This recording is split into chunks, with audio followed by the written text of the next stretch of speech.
I thought turning 62 meant I was too old to be a target. I thought traveling alone to Florida would be simple, safe, boring even. I thought my years of life experience had taught me how to spot danger from a mile away. I was wrong about all of it. What happened to me in that quiet coastal town wasn't dramatic or violent. There were no weapons, no shouting, no dark alleys. It was clean, silent, and devastatingly effective. And by the time I realized what had happened, $5,000 were already gone. The worst part wasn't losing the money. It was realizing I had been watched, studied, and chosen. Someone had mapped out my routine, predicted my movements, and waited for the exact moment I would make one small mistake. One tiny, automatic decision that I had made 1,000 times before without thinking twice. That mistake cost me more than cash. It cost me the peace I came looking for. It cost me the confidence I thought age had earned me. And it taught me something I never wanted to learn. Sometimes the safest-looking trip is exactly where danger hides best. I keep replaying that moment in my head. The moment I should have stopped. The moment I should have questioned. The moment that changed everything. If I had just paused for 5 seconds, I would still have that money. I would still feel safe walking into a bank. I would still believe that being careful was enough. But I didn't pause. I trusted. And that trust was exactly what they were counting on. Before we continue, please comment below what city you're watching from. Subscribe to the channel and leave a like. My name is Margaret Collins. I'm 62 years old. I live in Portland, Oregon, in a small house with a garden I don't have time to maintain properly anymore. I taught elementary school for 34 years. Second graders mostly. Kids who still believed teachers knew everything and could fix anything. I retired 3 years ago. My husband died 4 years ago. Heart attack. No warning. One morning he was drinking coffee and reading the paper, and by noon, he was gone.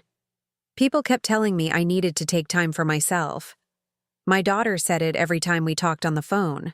My friends said it at book club. My doctor said it during my annual checkup. Everyone had the same advice. Travel, relax, do something just for you. But I didn't want to travel with anyone. I didn't want to cruise with strangers or a tour group with forced conversations. I wanted silence. I wanted sun. I wanted to sit by the ocean and not think about lesson plans or medical bills or the empty side of the bed. So I booked a trip to Florida, a small coastal town called Cedar Key. I picked it because it wasn't famous. No theme parks, no massive resorts, no college kids on spring break. Just a quiet town with seafood restaurants and a beach. I found a decent hotel online, nothing fancy, just clean and close to the water. I booked 5 nights. I packed light. 1 suitcase, comfortable clothes, my phone, my credit cards, and a book I had been meaning to read for 2 years. The flight was uneventful. I sat next to a woman who slept the entire time. I watched the clouds and felt something I hadn't felt in a long time. Anticipation. Not excitement exactly. Just a calm sense that I was doing something good for myself. Something necessary. I had spent 4 years taking care of everything and everyone. Taking care of my husband's estate. Taking care of my mother when she broke her hip. Taking care of my daughter's kids when she went through her divorce. I was tired. Tired in a way that sleep couldn't fix. When I landed in Tampa, I rented a car. A small sedan, automatic, nothing complicated. The drive to Cedar Key took about 2 hours. Flat roads, palm trees, signs for bait shops and airboat tours. The closer I got to the coast, the more I could feel the air change. Thicker, warmer, saltier. By the time I reached the town, the sun was starting to set. Not a dramatic sunset. Just orange light fading into blue. The kind of sunset that doesn't demand attention. The hotel was exactly what I expected. 2 stories, pale yellow paint, a parking lot with crushed shells instead of asphalt. The front desk clerk was a young woman with a ponytail and a friendly smile. She checked me in quickly, handed me a key card, and told me breakfast started at 7. My room was on the second floor facing the street. Small but clean. A bed, a dresser, a TV I had no intention of turning on, and a bathroom with decent water pressure. I unpacked, hung up my clothes, and went to bed early. I slept better than I had in months. The next morning, I woke up without an alarm. The sun was coming through the curtains. I could hear seagulls outside. I took my time getting ready. No rush, no schedule, no obligations. I went downstairs for breakfast. Coffee, scrambled eggs, toast, a banana. Nothing special, but it tasted good because I wasn't eating it while thinking about 10 other things I needed to do. After breakfast, I walked to the beach. It was a short walk, maybe 10 minutes. The town was small enough that you could walk everywhere. The beach wasn't crowded, a few people jogging, a couple sitting on a blanket, a man fishing off a small pier. I found a bench and sat down. I watched the water. I watched the birds. I thought about nothing in particular. It felt good. It felt like exactly what I needed. I spent the first 2 days like that. Walking, sitting, eating, reading. I went to a seafood restaurant and ordered clam chowder. I browsed a small bookstore and bought a postcard I never sent. I talked to a few people. Small talk. Nothing deep. A woman at the coffee shop complimented my sunglasses. A man at the pier told me the best time to see dolphins. Everyone was polite. Everyone seemed relaxed. The town had a rhythm that made you slow down without realizing it. On the third day, I decided to explore a little more. I walked further down the main street, past the shops I had already seen. I found a small art gallery, a thrift store, and a place that sold handmade jewelry. I wasn't looking to buy anything. I was just walking, just looking, just being. That's when I first noticed him. A man, maybe in his 50s, dressed casually. Khaki shorts, a polo shirt, sunglasses. He was standing outside a coffee shop looking at his phone. Nothing unusual. Nothing that should have caught my attention. But I saw him again an hour later, near the bookstore. And then again that evening, sitting at a table outside the same restaurant where I was having dinner. I didn't think much of it. Cedar Key is small. You see the same people multiple times. It's normal. He wasn't staring at me. He wasn't following me. He was just there, existing in the same space. I figured he was another tourist, doing the same thing I was doing. Walking around, killing time, enjoying the quiet. The next morning, I went back to the same coffee shop I had gone to before. I liked their coffee. I liked the woman who worked there. She remembered my order without me having to repeat it. Black coffee, no sugar. I sat at a small table by the window and opened my book. I had finally started reading it. It was good. A mystery novel, nothing too heavy. The man from the day before walked in. He ordered something, waited, and then sat down at a table near mine. Not right next to me, just close enough. He smiled at me. A polite, casual smile. The kind you give strangers when you accidentally make eye contact. "Nice morning," he said. "It is," I said. That was it. Short, normal, forgettable. But then, a few minutes later, he spoke again. "First time in Cedar Key?" I looked up from my book. He was still smiling, friendly, harmless. "Yes," I said. "You?" "I come here a couple times a year," he said. "It's a good place to unplug." "That's exactly why I'm here," I said. He nodded. "It works. No distractions. Just the water and the quiet." We talked for maybe 5 minutes. Nothing personal, nothing strange. He mentioned a good spot for watching the sunrise. I mentioned the seafood restaurant I had liked. He said he knew the place. He said the owner was a friend of his. Then he finished his coffee, said it was nice talking to me, and left. I went back to my book. I didn't think about the conversation again. It was just polite small talk. The kind of interaction that happens when you travel alone and someone else is also traveling alone. You exchange a few words, and then you move on. But I saw him again that afternoon.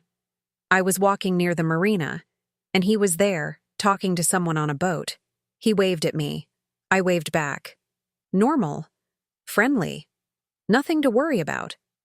That evening, I decided to treat myself to a nicer dinner. There was a restaurant on the waterfront that had good reviews. I made a reservation and went alone. I wore a dress I had packed but hadn't worn yet. I ordered wine. I ordered fish.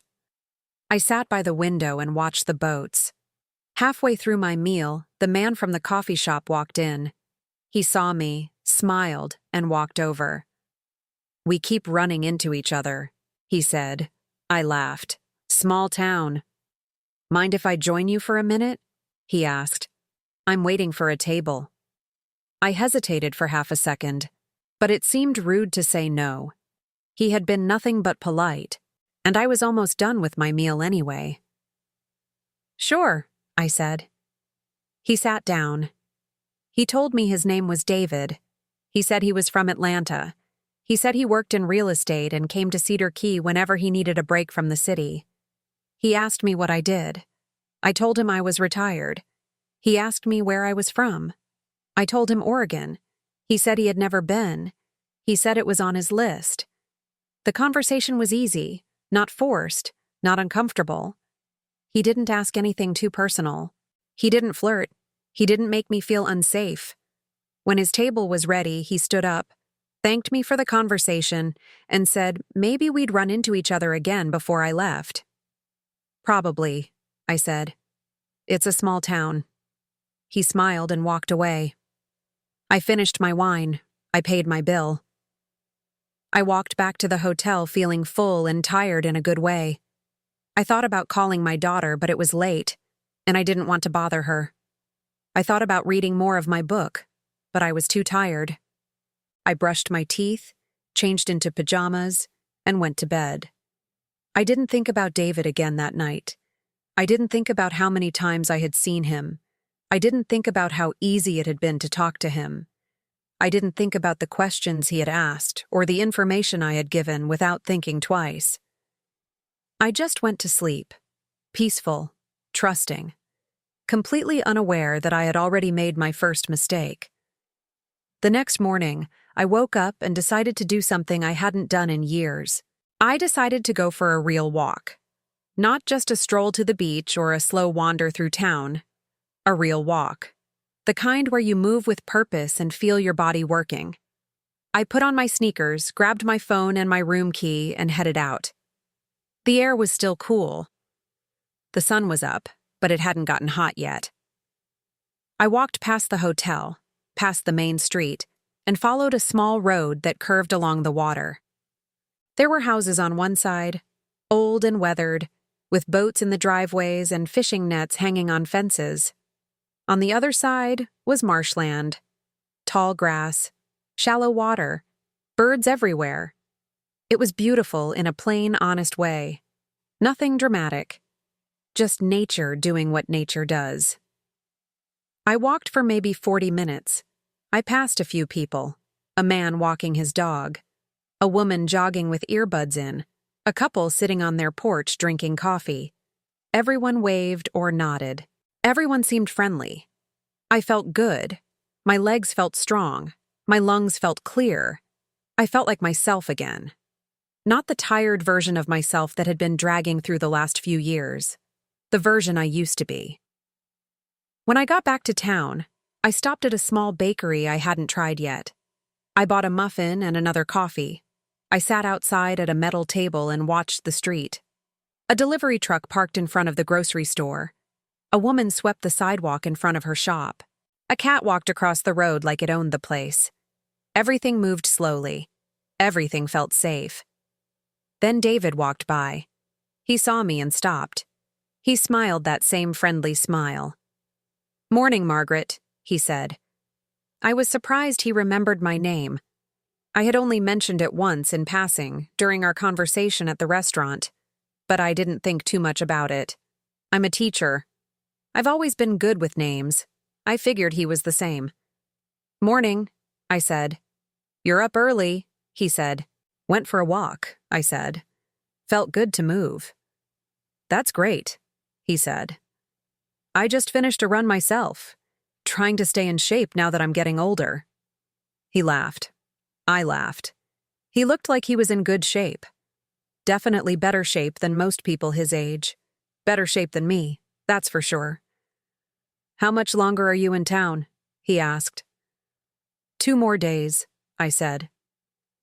You should check out the state park before you leave, he said.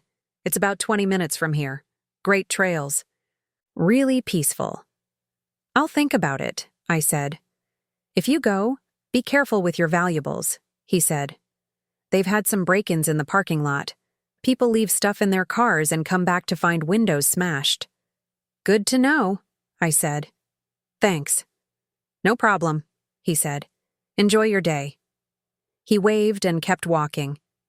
I finished my muffin and my coffee. I thought about what he said. The state park sounded nice, but I wasn't sure I wanted to drive that far. I was enjoying the simplicity of staying in town, walking everywhere, not having to think about directions or parking or schedules.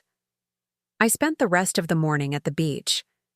I found the same bench I had sat on the first day and read my book. The mystery was getting good. I was halfway through. I had guessed who the killer was, but I wasn't sure yet. I liked that. I liked being wrong sometimes. Around noon, I went back to the hotel to use the bathroom and get out of the sun for a bit. My skin was starting to feel tight. I hadn't brought enough sunscreen. I made a mental note to buy some later. When I walked into the lobby, the young woman from the front desk smiled at me. "Mrs. Collins, right?" she said. "Yes," I said. "Just wanted to let you know. We're doing some maintenance on the second floor tomorrow morning. Might be a little noisy. Just a heads up." "That's fine," I said. "I'll probably be out anyway." "Great," she said. "Also, if you need any recommendations for dinner tonight, let me know. My family owns a place a few blocks from here. Best grouper sandwich in town." "I'll keep that in mind," I said. She seemed sweet, helpful, the kind of person who actually cares about doing a good job. I appreciated that. It's rare these days. I went up to my room, washed my face, and changed into a clean shirt. I decided to walk around town a bit more. Maybe buy that sunscreen. Maybe find a place to sit and people watch. I wasn't in a hurry. That was the whole point of this trip. No rush, no pressure. Just time. I walked to a small convenience store near the marina. It was the kind of place that sold everything. Sunscreen, chips, beer, fishing bait, postcards, firewood. An older man stood behind the counter reading a newspaper. He looked up when I walked in. "Help you find something?" he asked. "Sunscreen," I said. "Aisle 3, he said. "Next to the aloe."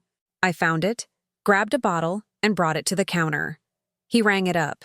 $6.50. I pulled out my wallet and handed him my credit card. He swiped it, and the machine beeped. Approved. I signed the screen with my finger and put the card back in my wallet. "You visiting?" he asked. "Yes," I said. "Just here for a few days." "Nice time of year for it," he said. "Not too crowded yet." "That's what I was hoping for," I said. He handed me the bag. I thanked him and left. I walked back toward the hotel, but I wasn't ready to go inside yet. I saw a bench near the water and sat down. I opened the sunscreen and put some on my arms and face. It smelled like coconut. It reminded me of summers when my daughter was little. We used to go to the coast every August. She would build sand castles and chase waves and come back to the blanket covered in sand. Those were good years, simple years, before everything got complicated. I sat there for a while just thinking. Not about anything heavy, just small memories, good ones. I felt grateful for this trip, for the quiet, for the space to think without interruption. That evening, I took the front desk clerk's advice and went to her family's restaurant. It was a small place, casual, with picnic tables inside and string lights hanging from the ceiling. I ordered the grouper sandwich. It was as good as she said it would be. I ate slowly. I drank iced tea, I listened to the conversations around me. Families talking about their day, couples deciding what to order, a group of older men laughing about something that had happened on a fishing trip. After dinner, I walked back to the hotel. The sun was setting. The sky was pink and orange. Not dramatic, just pleasant. I felt tired in a good way, the kind of tired that comes from a full day of doing nothing important. I got back to my room, took a shower, and got into bed. I checked my phone, a text from my daughter asking how the trip was going. I texted back, "Good, relaxing, needed this." She sent back a heart emoji. I put my phone on the nightstand and turned off the light. I fell asleep quickly. I didn't dream. I didn't wake up in the middle of the night. I just slept. Deep, restful, uninterrupted sleep. The next morning, I woke up feeling rested. I checked the time. 8:30. Late for me. I usually wake up by 7, even without an alarm. But I didn't feel rushed. I got dressed, went downstairs, and had breakfast. The same thing I'd had every morning. Coffee, eggs, toast, banana. Routine. Comfortable. After breakfast, I decided to walk to the post office. I wanted to mail the postcard I had bought a few days earlier. I hadn't written anything on it yet, but I figured I should send it to my daughter. Just something small to show her I was thinking about her. The post office was tiny. One window, one employee, a wall of P.O. boxes. I bought a stamp, wrote a quick message on the postcard, and handed it to the woman behind the counter. She smiled and said it would go out that afternoon. "You're not from here, are you?" she said. "No," I said. "Just visiting." "Well, you picked a good week," she said. "Weather's been perfect." "It has," I said. I left the post office and walked back toward the main street. I saw David again. This time he was sitting on a bench near the marina, eating something out of a paper bag. He saw me and waved. I waved back but kept walking. I didn't feel like talking. I just wanted to keep moving. But he stood up and walked toward me. "Hey, Margaret," he said. "Heading anywhere specific?" "Just walking," I said. "Mind if I join you for a minute?" he asked. "I wanted to ask you something." I stopped. I didn't want to be rude, and honestly, I didn't see any harm in it. He had been nothing but friendly. Nothing about him felt off. Nothing about him made me uncomfortable. "Sure," I said. We started walking together. Slow, easy pace. He asked me if I had been to the state park yet. I said no. He said I really should go before I left. He said the trails were easy, not too strenuous, and the views were worth it. "Do you need a ride?" he asked. "I was planning to go this afternoon anyway. I could drive you. Save you the hassle of renting a car or finding directions." I hesitated. That felt like too much. I didn't know him. Not really. A few short conversations didn't make us friends. And getting into a car with someone I barely knew felt like a line I shouldn't cross. "That's nice of you," I said, "but I'm okay. I think I'll just stick around town today." "No problem," he said. "Just thought I'd offer." He didn't push. He didn't seem offended. He just smiled and said he understood. "Well, if you change your mind, let me know," he said. "I'll be around." We walked a little further, and then he said he had to go. He had a phone call to make. He said it was nice seeing me. He said he hoped I enjoyed the rest of my trip. Then he turned and walked in the other direction. I kept walking. I didn't think much about the conversation. I didn't think about the offer. I didn't think about how many times I had seen him in the past few days. I just kept walking, enjoying the sun, enjoying the quiet, enjoying the fact that I had 2 more days of this before I had to go back to real life. That afternoon, I went to a small cafe I hadn't tried yet. I ordered a sandwich and sat outside. I watched people walk by. I finished my book. The ending was good. I had guessed wrong about the killer. I liked being surprised. When I got back to the hotel, I decided to check my bank account. I hadn't checked it since I left home. I wasn't worried. I'm careful with money. I don't overspend. I just wanted to see where I was at. Make sure everything looked normal. I opened the app on my phone. I logged in. I looked at my checking account balance. And that's when everything changed. The number on the screen didn't make sense. I stared at it. I blinked. I refreshed the page. The number didn't change. My checking account was $5,000 lower than it should have been. I felt my chest tighten. My hands started shaking. I scrolled down to see the transactions. There were 3 charges I didn't recognize. One for $1,500, one for $2,000, one for $1,500 again. All 3 had happened in the last 2 days. All 3 were listed as ATM withdrawals. ATM withdrawals. I hadn't used an ATM. Not once since I'd been here. I had used my credit card for everything.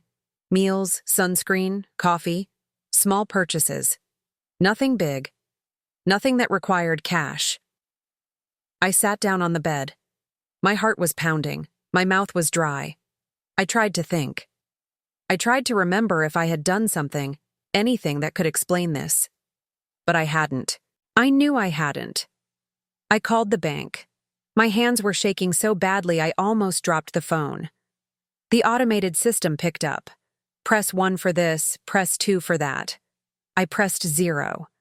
I needed a person. A real person who could tell me what was happening. It took 3 minutes to get through. 3 minutes that felt like 30. Finally, a woman's voice came on the line. "Thank you for calling. This is Sandra. How can I help you today?" "Someone took money from my account," I said. My voice was shaking.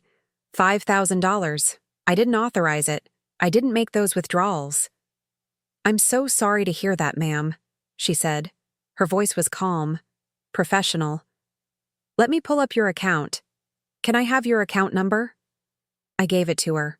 I heard her typing. "Okay, I see the transactions you're referring to," she said. 3 ATM withdrawals. Is that correct?" "Yes," I said. "But I didn't make them." "I understand," she said. "Can you tell me where you are right now?" "Florida," I said. "Cedar Key. I'm on vacation." "And your debit card is still in your possession?"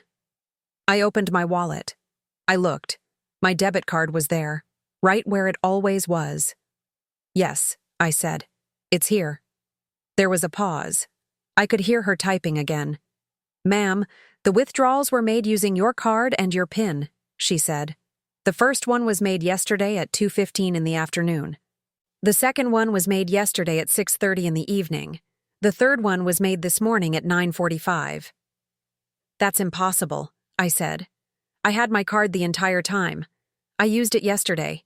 I used it this morning. It never left my wallet." "I believe you," she said. "But the system shows that your card and PIN were used, which means someone either had access to your card temporarily or they cloned it." "Cloned it?" I said. "How?"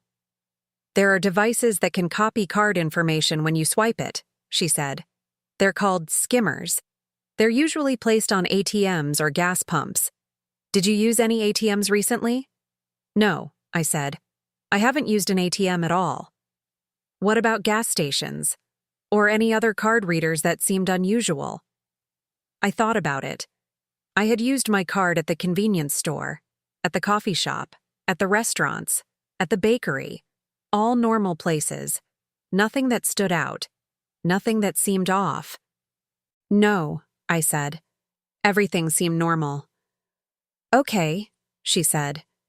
"Here's what we're going to do. I'm going to freeze your card immediately so no more withdrawals can be made. Then I'm going to file a fraud report. You'll need to go to the nearest branch and fill out some paperwork. Do you know where the nearest branch is?" "I don't know," I said. "I'm in a small town.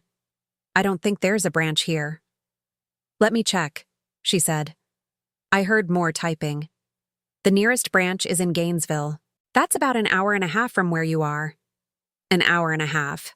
I felt sick. "Can I do this over the phone?" I asked. "Unfortunately, no," she said. Fraud claims require a signature and a notarized affidavit. You'll need to go in person. Okay, I said. My voice was barely above a whisper. I'm going to send you an email with instructions and the address of the branch, she said. In the meantime, your card is frozen. No one can use it. But I do need to tell you something. What? I said. Because the withdrawals were made with your card and your correct PIN, the bank may not be able to recover the full amount, she said. It depends on the investigation. If they determine that your card was physically compromised, you'll get your money back. But if they determine that your PIN was shared or written down somewhere, the bank isn't liable. I didn't share my PIN with anyone, I said. I didn't write it down. I believe you, she said again. But that's what the investigation will determine. I'm sorry. I know this is stressful. Stressful. That word didn't even come close. How long will the investigation take? I asked. Usually 30 to 60 days, she said. 60 days. 2 months. 2 months of not knowing if I'd ever see that money again. Thank you, I said. I didn't know what else to say. You're welcome, she said. And ma'am, file a police report as well. It'll help with the investigation. I hung up. I sat on the bed. I stared at the wall. My mind was racing. How did this happen? When did it happen? Who did it? And then I thought about my PIN. I had used the same PIN for 20 years, 4 digits, my wedding anniversary, August 17th, 0817. Simple, easy to remember. I had never written it down because I didn't need to. It was burned into my memory. But who could have seen it? Who could have known it? I thought about every time I had used my card since I'd been here. The restaurant, the coffee shop, the convenience store, the bakery. I had typed my PIN every time, but I had been careful. I always covered the keypad with my hand. I always made sure no one was standing too close. Or had I? I tried to remember. I tried to picture each transaction. But they all blurred together. They were all so routine, so automatic. I hadn't been paying attention. Why would I? I was on vacation. I was relaxed. I was trusting. I stood up. I paced the room. I needed to think. I needed to figure this out. The withdrawals happened yesterday and this morning, which meant someone had my card information and my PIN by yesterday afternoon at the latest, which meant it happened sometime in the first few days I was here. I thought about the convenience store, the older man behind the counter, the card reader. It had looked normal, old, but normal. Nothing fancy, nothing that seemed suspicious. But what do I know about card skimmers? Nothing. Absolutely nothing. For all I know, that machine could have been compromised for months and I wouldn't have noticed. I grabbed my phone and searched for images of card skimmers. I saw pictures of small devices attached to ATMs, fake keypads placed over real ones, tiny cameras pointed at PIN pads. It all looked so obvious in the pictures. But would I have noticed in real life? Probably not. I felt stupid. I felt angry. I felt violated. Someone had watched me. Someone had waited for me to let my guard down. And I had. I had let it down completely.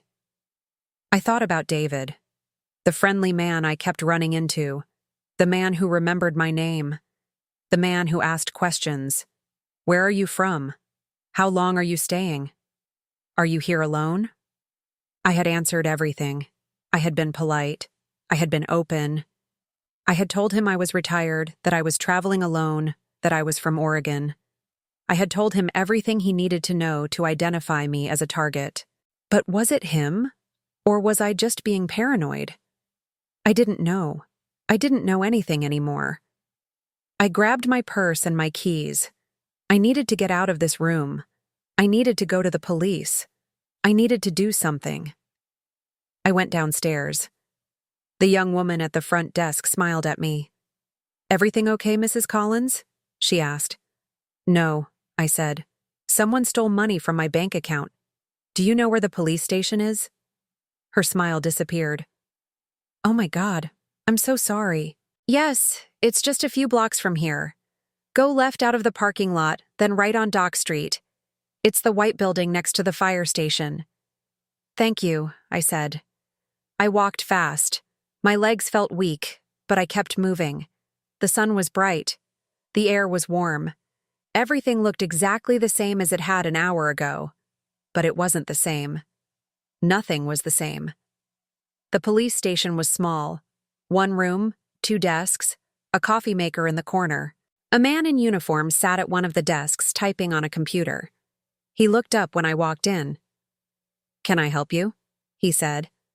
"Someone stole money from my bank account," I said. $5,000. My bank told me I need to file a police report. He nodded. He stood up and gestured to a chair. "Have a seat. Let me get some information from you." I sat down. He asked me my name, my address, my phone number. He asked me when I noticed the money was missing. He asked me if I still had my debit card. I answered everything. My voice was steady, but my hands were still shaking.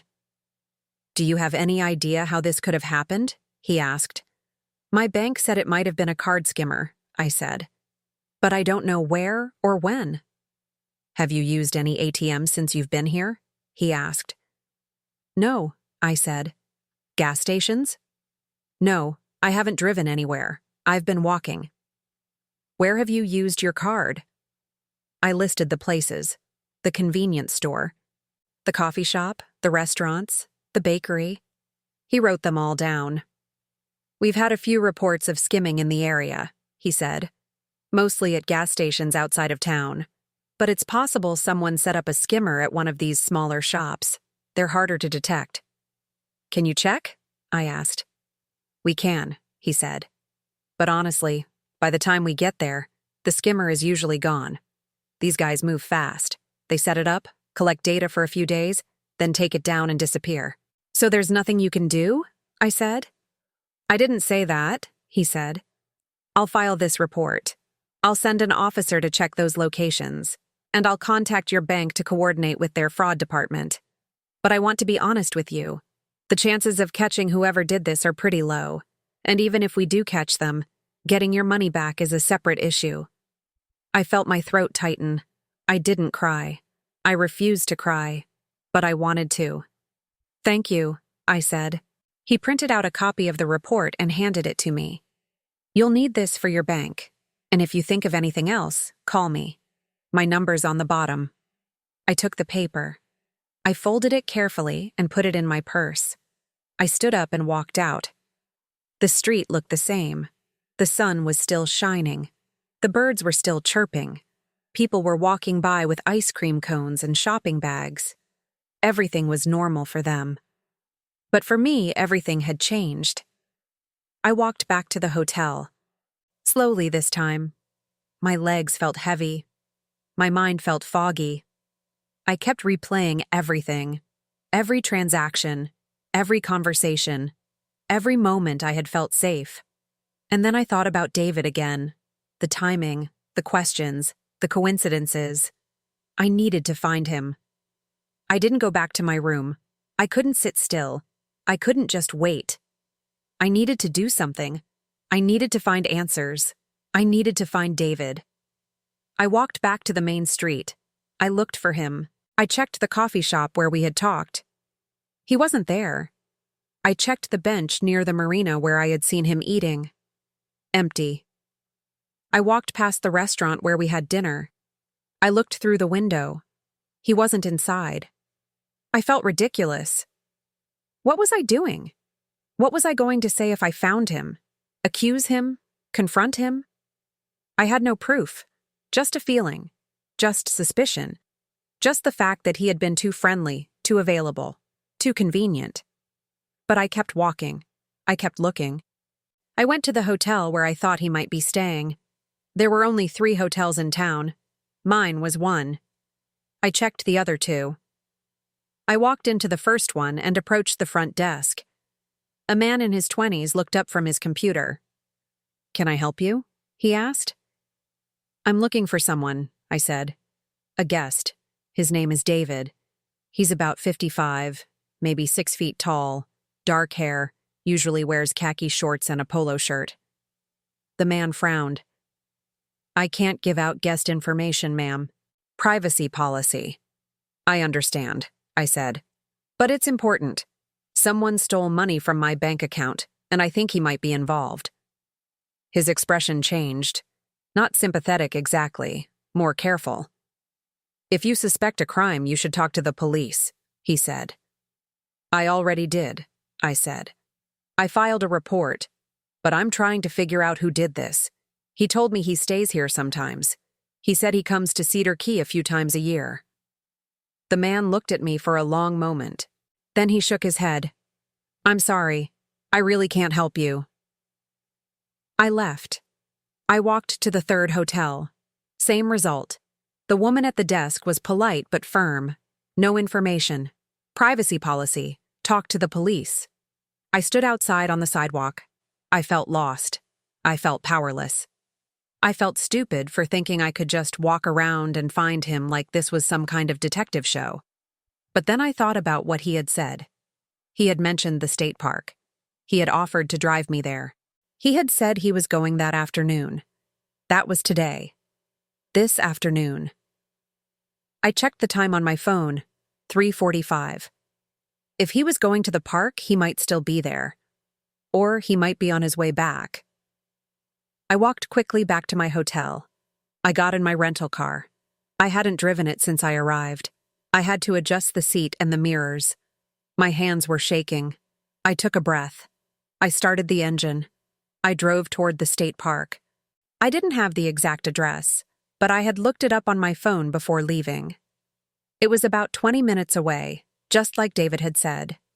The road was narrow and winding, trees on both sides, no other cars. Just me and the silence. I didn't know what I was doing. I didn't have a plan. I just needed to see if he was there. I needed to know if I was right or if I was losing my mind. The park entrance appeared on my right, a small wooden sign and a gravel parking lot. There were 4 cars parked. I pulled in slowly and looked at each one. I didn't know what kind of car David drove. I had never seen him in a car. But I looked anyway. I parked and got out. I walked toward the trailhead. There was a map on a board showing the different trails. Easy, moderate, difficult. I picked the easy one. It looped around and came back to the parking lot. 1 mile. I started walking. The trail was quiet. Trees overhead. The sound of birds. The crunch of gravel under my shoes. I walked slowly. I listened. I looked for any sign of people ahead of me. After about 10 minutes, I heard voices. I stopped. I moved closer to the side of the trail and listened. 2 voices. Both male. One of them sounded familiar. I kept walking, slowly, carefully. I came around a bend and saw them. 2 men standing near a bench. One of them was David.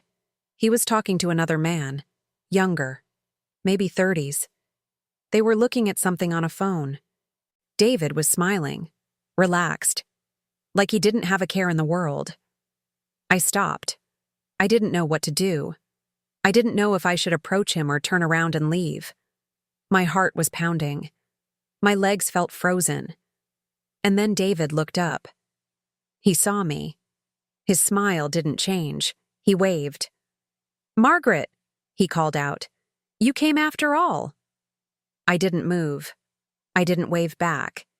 He said something to the other man, and then he started walking toward me. The other man stayed where he was, looking at his phone. "I'm glad you changed your mind," David said as he got closer. "Beautiful day for a hike, right?" "I need to talk to you," I said. My voice was flat. He stopped a few feet away from me. His smile faded slightly. "Everything okay?" "No," I said. "Someone stole $5,000 from my bank account. 3 ATM withdrawals. Yesterday and this morning. I didn't make them." He didn't look surprised. He didn't look confused. He didn't ask questions. He just looked at me, calm, steady, like he was waiting for me to say more. "I think you know something about it," I said. He sighed. He glanced back at the other man, who was now walking away down the trail. Then he looked at me again. "Margaret," he said quietly, "I don't know what you think happened, but I had nothing to do with that." "You've been everywhere I've been," I said. "You asked me questions. You remembered things. You showed up at the right times. Too many times." "It's a small town," he said. "We talked about this. People see each other. It's normal." "You knew my name," I said. "You knew I was alone. You knew I was staying for 5 more days. You knew everything." "You told me those things," he said. "In conversation. I didn't pry. You volunteered the information." He was right. I had. I had told him everything, but that didn't mean he wasn't involved. "I'm going back to the police," I said. "I'm going to tell them about you." His expression didn't change. "Go ahead," he said. "But you have no proof. You have suspicions. That's all?" "Someone used my PIN," I said. "Someone saw me type it. Someone was watching." "Maybe," he said. "But it wasn't me." He stepped to the side, gesturing toward the trail. "You should go. This isn't safe for you. Walking around alone, accusing people. You don't know who you're dealing with." I felt a chill run down my spine. That wasn't a threat. Not exactly. But it wasn't friendly either. I turned and started walking back toward the parking lot. Fast. My legs felt weak, but I didn't stop. I didn't look back. I just walked. I heard his voice behind me. Not loud, just loud enough for me to hear. "Be careful, Margaret." I kept walking. Faster now. My breath was short. My chest was tight. I reached the parking lot and got in my car. I locked the doors. My hands were shaking so badly I could barely get the key in the ignition. I started the car and pulled out of the parking lot. I drove too fast. The narrow road felt tighter than it had on the way there. The trees felt closer. I kept checking the rearview mirror, expecting to see another car following me. But there was nothing, just empty road. I made it back to town. I parked at the hotel. I sat in the car for a minute, trying to catch my breath, trying to think clearly. David was involved. I knew he was. But he was right. I had no proof, just suspicions, just the fact that everything lined up too perfectly. And even if I went back to the police, what would I say? That a man was friendly to me and it felt wrong? I went up to my room. I locked the door. I put the security latch on. I sat on the bed and opened my laptop. I searched for David's name and real estate in Atlanta. Nothing came up. No listings, no profiles, no business pages. I searched for recent arrests in Cedar Key. Nothing. I searched for scams in Florida. Hundreds of results. Credit card fraud, skimming devices, tourist scams. All of it common, all of it difficult to trace. I called the police station. The same officer answered. "This is Margaret Collins," I said. "I filed a report earlier today about the stolen money." "Yes, ma'am," he said. "What can I do for you?" "I think I know who did it," I said. "A man named David. He's been following me, talking to me, asking questions. I just saw him at the state park, and when I confronted him, he basically threatened me." There was a pause. "What did he say exactly?" I repeated David's words. "Be careful, Margaret." Another pause. "That's not really a threat, ma'am. That could be interpreted as genuine concern." "It wasn't concern," I said. "It was a warning." "Do you have his last name?" the officer asked. "No," I said. "Do you know where he's staying?" "No," I said. "Do you have a photo of him?" "No," I said. "Ma'am, I understand you're upset. But without more information, there's not much I can do. If you see him again, try to get his full name or a photo, something concrete." "Okay," I said. My voice was barely above a whisper. "And ma'am," he said, "if you feel unsafe, you should leave. Go back home. Don't put yourself at risk trying to solve this." "Okay," I said again. I hung up. I sat on the bed. The room felt smaller than it had before. The walls felt closer. The air felt heavier. I thought about leaving. Packing my bag, checking out early, driving to the airport, and getting on the first flight home. But I had paid for 5 nights, and my flight wasn't until the day after tomorrow. Changing it would cost money I didn't have anymore, money that was already gone. I stayed in my room the rest of the day. I didn't go out for dinner. I didn't go for a walk. I ordered a sandwich from a delivery app and ate it sitting on the bed, watching the news on TV. The sandwich tasted like cardboard. I barely finished half. That night, I didn't sleep.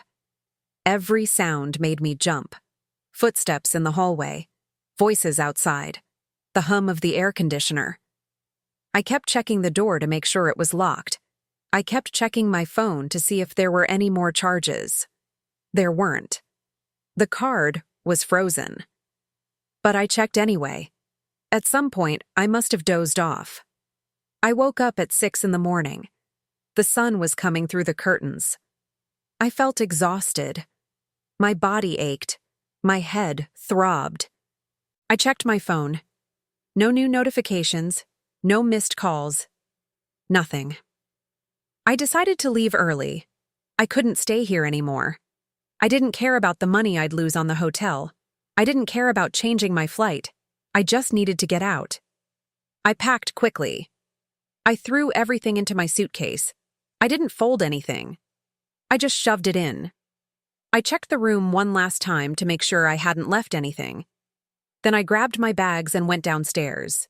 The young woman at the front desk looked surprised to see me. "Checking out early?" she asked. "Yes," I said. "Something came up." "I'm sorry to hear that," she said. "I hope everything's okay."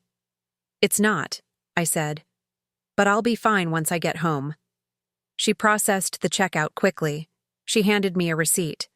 I thanked her and walked out to my car. I put my bags in the trunk. I got in the driver's seat. I started the engine, and then I saw him, David, standing across the street, leaning against a light post, looking directly at me. He didn't wave, he didn't smile. He just stood there, watching. I put the car in reverse and backed out of the parking space. I didn't look at him again.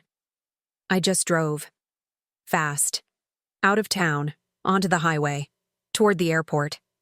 I didn't stop until I was 50 miles away. I returned the rental car at the Tampa airport. My hands were still shaking when I handed the keys to the attendant. He asked if everything was okay with the vehicle. I said yes. I didn't tell him anything else. I just wanted to get inside the airport. I wanted to be around people, crowds, security cameras, witnesses. I went straight to the airline counter. The woman behind the desk looked at my ticket and told me my flight wasn't until tomorrow. I already knew that. I asked if I could change it to today. Any flight. Any time. I didn't care about the cost. She typed on her computer. She frowned. She typed some more. "There's a flight leaving in 3 hours," she said. "But the change fee is $200, plus the fare difference. That's another $350. Total of $550. $550. On top of the $5,000 I had already lost. I felt sick. But I didn't hesitate. "I'll take it," I said.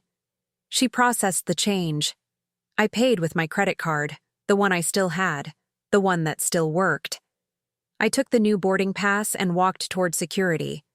The line was long, families with strollers, business travelers with laptops, college kids with backpacks, everyone moving slowly, everyone relaxed. I stood behind them and tried to breathe normally, tried to look normal.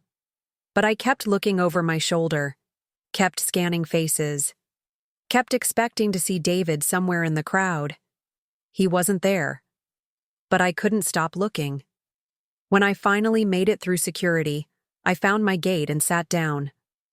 I had 2.5 hours to wait. I bought a bottle of water and a granola bar from a vending machine. I tried to eat. I managed 3 bites.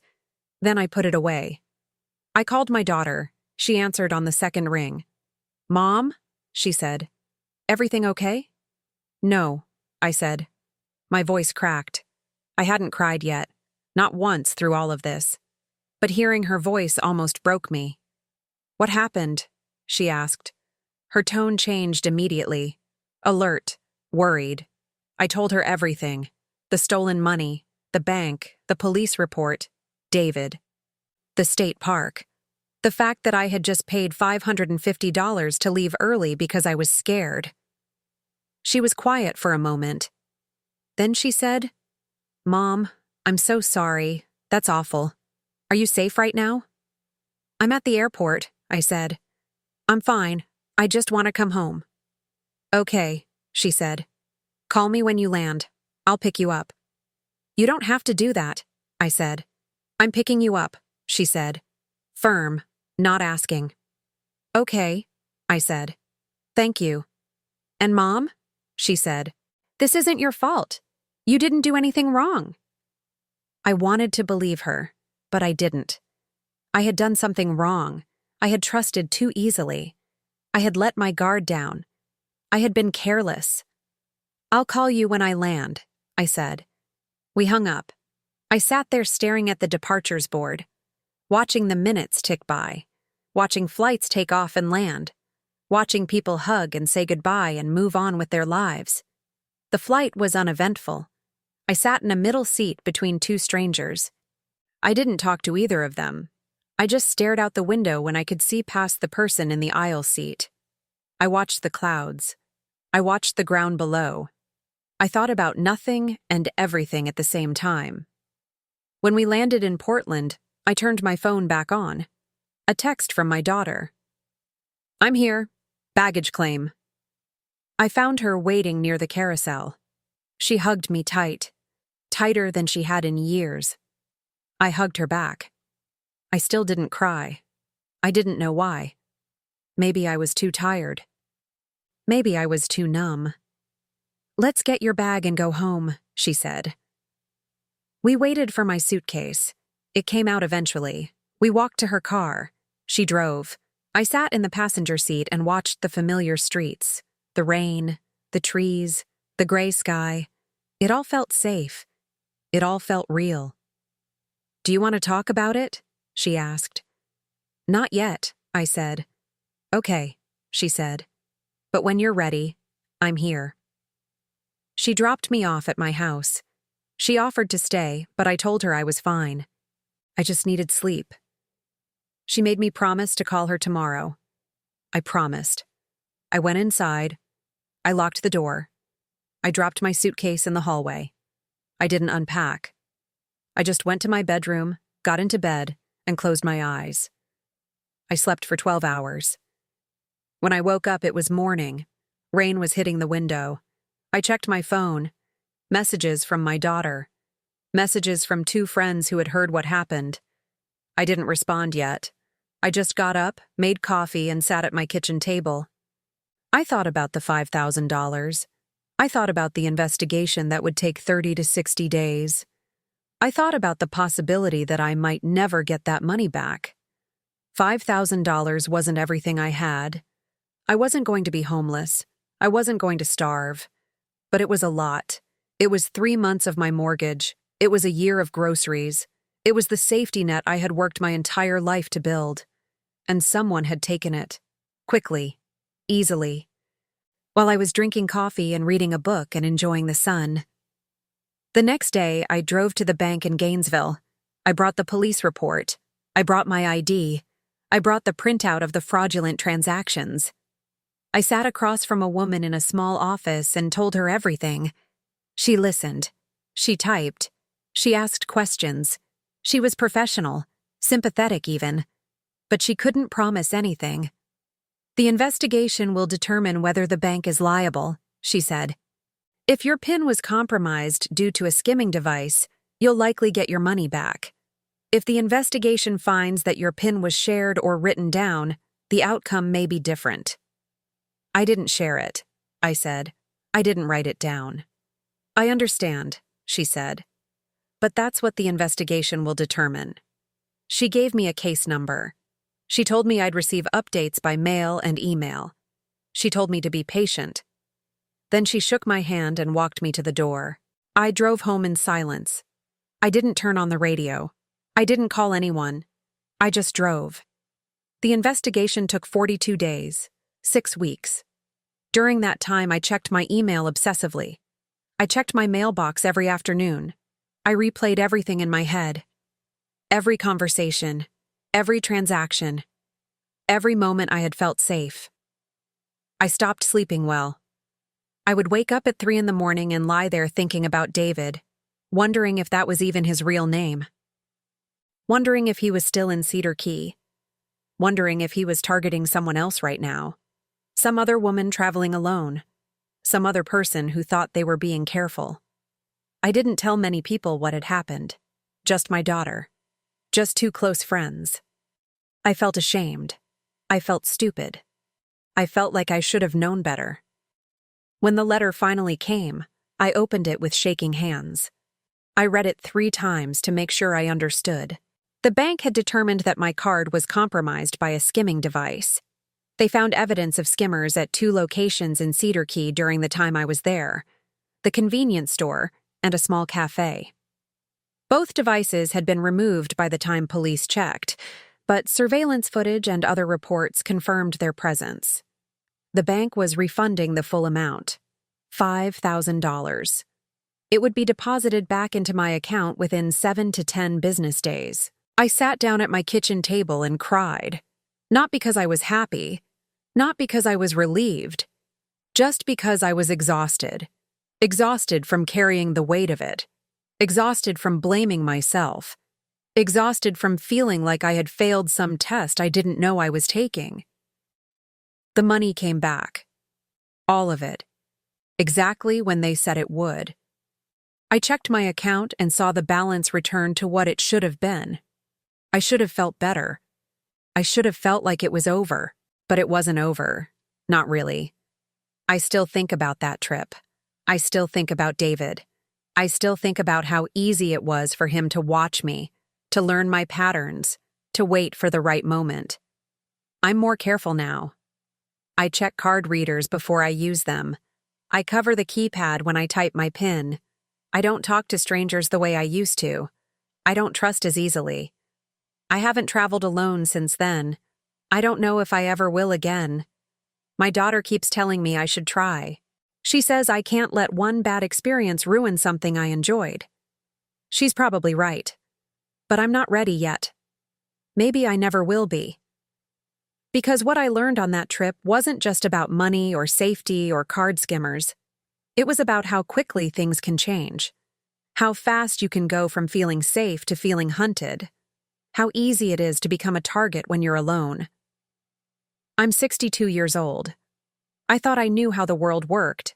I thought experience protected me. It doesn't. I want to tell you something important. Something I wish someone had told me before I got on that plane to Florida. Being careful isn't enough. I thought I was being careful. I thought keeping my card in my wallet, covering the keypad, staying in well-lit areas, and not flashing money around was enough. I thought my age made me invisible to criminals. I thought solo travelers who kept to themselves weren't worth the effort. I was wrong about all of it. The truth is, criminals don't look for the obvious targets anymore. They don't look for the young tourist stumbling drunk out of a bar. They don't look for the flashy person wearing expensive jewelry and carrying designer bags. They look for people like me. Quiet, predictable, trusting. People who follow routines. People who use the same coffee shop every morning. People who smile and answer questions because it feels rude not to. That's what made me vulnerable. Not my age, not my appearance, my predictability. David, if that was even his name, didn't need to threaten me. He didn't need to follow me down dark alleys or break into my hotel room. He just needed to be patient. He needed to be friendly. He needed to make me feel safe enough to stop paying attention. And it worked. The skimming device did the technical work. But David did the psychological work. He made me comfortable. He made me trust the town. He made me believe that nothing bad could happen in such a quiet, beautiful place. That's the mistake I made. Not using my card at the wrong machine. That could have happened to anyone. My mistake was believing that I was safe just because everything looked safe. So here's what I want you to know. What I wish I had known. First, check every card reader before you use it. I mean, really check it. Pull on the card slot. Look for anything that seems loose or doesn't match. Look for tiny cameras pointed at the keypad. I know it feels paranoid. I know it feels awkward. Do it anyway. 5 seconds of awkwardness could save you thousands of dollars and weeks of stress. Second, don't use your debit card for small purchases when you're traveling. Use a credit card. If someone steals your credit card information, that's the bank's money, not yours. The bank will fight to get it back. But if someone drains your checking account, that's your money. Your mortgage money. Your grocery money. Your life. And even if the bank refunds it eventually, you'll spend weeks not knowing if you'll ever see it again. Third, be careful who you talk to. I'm not saying don't talk to anyone. I'm not saying assume everyone is a criminal. But be aware of what you're sharing, where you're staying, how long you'll be there, whether you're alone. These seem like harmless details. They're not. They're pieces of a puzzle. And someone patient enough can use those pieces to build a complete picture of you. Fourth, trust your instincts. I saw David multiple times. I noticed him. Part of me felt like something was off. But I ignored it. I told myself I was being paranoid. I told myself it was just a small town and everyone sees everyone. Don't do that. If something feels wrong, it probably is. It's better to be rude or cautious or wrong than to be a victim. And finally, know that it's not your fault. If this happens to you, if someone targets you, if you make a mistake and lose money, it's not because you're stupid or careless or naive. It's because someone chose to hurt you. Someone chose to exploit your trust. That's on them, not you. I got my money back. I was lucky. A lot of people aren't. But even with the money back, I lost something that trip. I lost the feeling of safety I used to have when I traveled. I lost the ability to trust strangers without a little voice in the back of my head asking what they really want. I lost the version of myself that could sit at a coffee shop and talk to someone without wondering if they're studying me. Maybe that's not entirely a bad thing. Maybe I needed to be more cautious. Maybe we all do. But I hate that it took $5,000 and 6 weeks of fear to learn that lesson. So learn it from me instead. Be careful. Be aware. Be suspicious when you need to be. And if you're planning to travel alone, especially if you're older, especially if you think you're too smart or too experienced to be targeted, please hear me when I say this. You're not. None of us are. If this story helped you, please share it with someone you love who travels. Subscribe to the channel for more real survival stories, and stay safe out there.